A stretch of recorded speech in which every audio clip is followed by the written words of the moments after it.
Today, I would like to talk about a grip, the grip or a grip or some grips about when you strike in do. And there was a question at YouTube video when I was talking about how to strike do. So I want to go over it a little bit. I think there are many ways to, a lot of people learned different ways, and at the beginner level, it's very confusing all the time. What you learn at the beginning level, right, basics, is, yes, it is basics. So it is different from practical strike. Now, how different is it? It's not much, they aren't very different, but if you're learning by yourself in a solo movement, right? Now you don't know how your opponent will coming at you, right? So you're learning how to use your body. Okay, that's one thing. Of course, we are learning how to use the sword, and we are learning form. Okay, and we're gonna have to learn the form, and then we're gonna apply that to real kendo.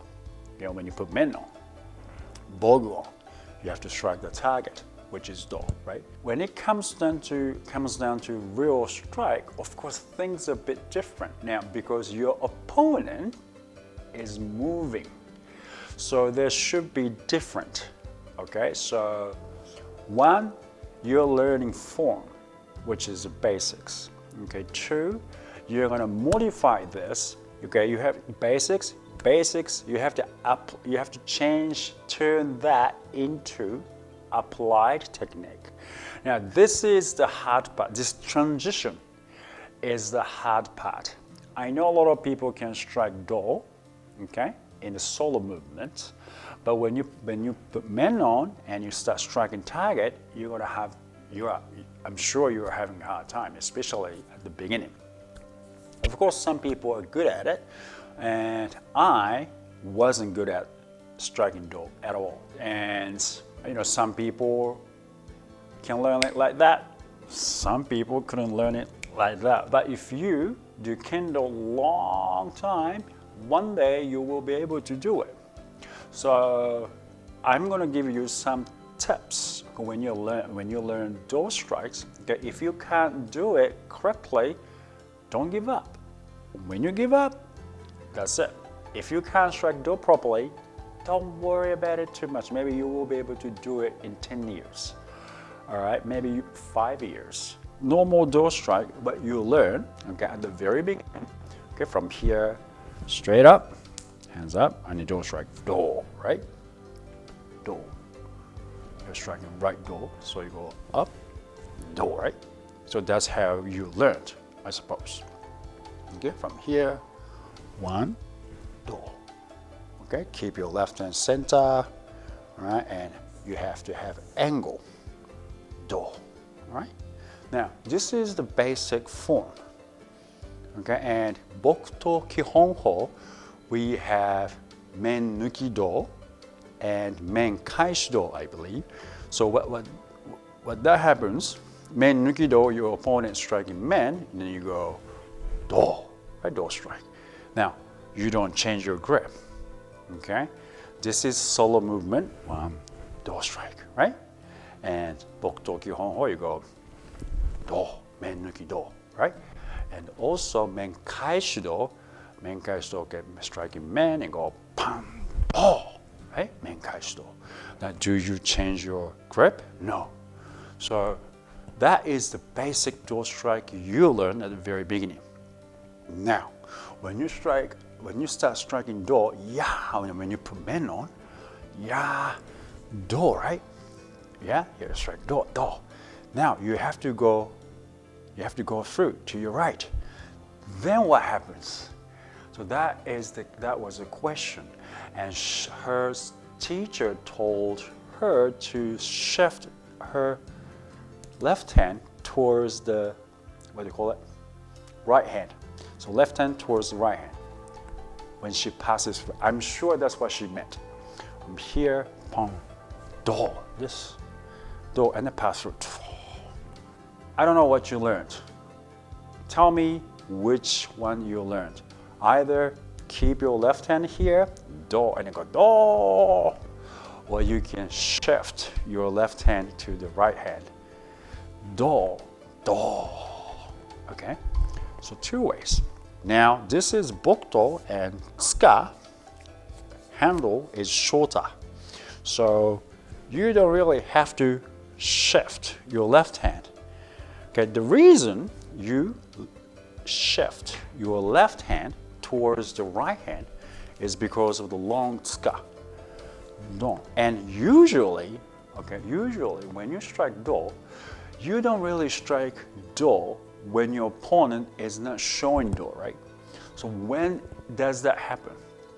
When can you see your opponent's do? When they strike your man, right? When they go, yeah, pow. When they're striking your man, the door is wide open. That's the time we are usually, striking do. Okay, so in practice, basic practice, your partner show their door strike, yeah, do, yeah, do, and you go do, you pass through, right? Now, I have to pass through. If I keep my left hand here, it's hard to pull out, okay? I can still go like this, all right?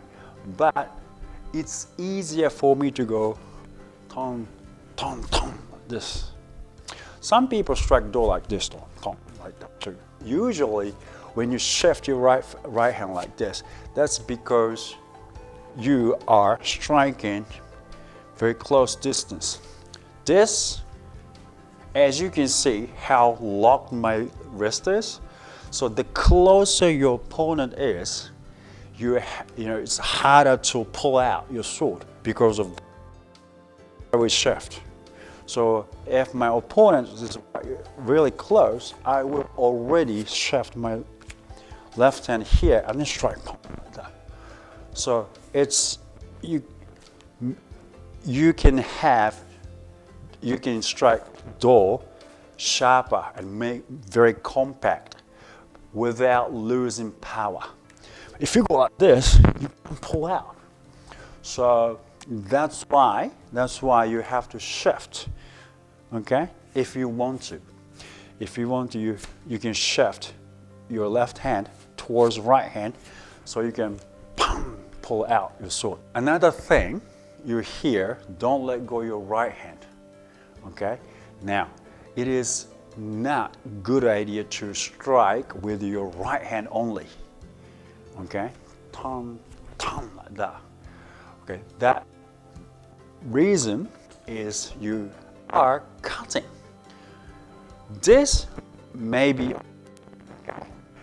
maybe you can cut, but let's say, as you see, katana, you can see in samurai movie, you go, you can cut. They're using their, katana with only one hand. That's possible. Okay, that's possible. And to my knowledge, I know that's possible.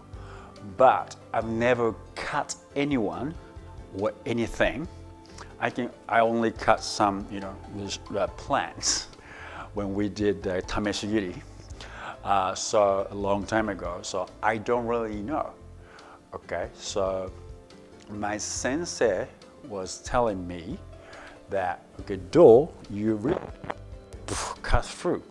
Now, this moment you have to great impact, right? The hardest impact you can get. Then pull out. You can let go your left hand, especially when you're close. Okay, you have to pull out your sword. All right, pull out your sword. But after that, all right, you have to have your left hand back, right? Pam, tam, tam. You have to keep your left hand on the shinai right after you hit the door. Okay. Another thing, a lot of sensei give us frowning face if we go do, and then go like this, up. All right. Now, some sensei say if you lift your sword up like that, it shouldn't be ippon. Because some sensei say that. The reason is you're cutting like here, going down, and how can you come up like this? You can't change the direction of the sword going like this, and inside the body you can, right? So it's not really, after you pull out and then go like this, yeah, it makes sense, but you go pang like that, it doesn't really make sense. That's the reason why a lot of sensei said you can't go up. You shouldn't be going up like this. Go pang. So you see sensei, okay, you see sensei go 8th dan, 7th dan sensei, ton, ton, ton, oh. They don't move their sword like this. Especially older senseis. Ton, ton, ta, and they go, oh, ton.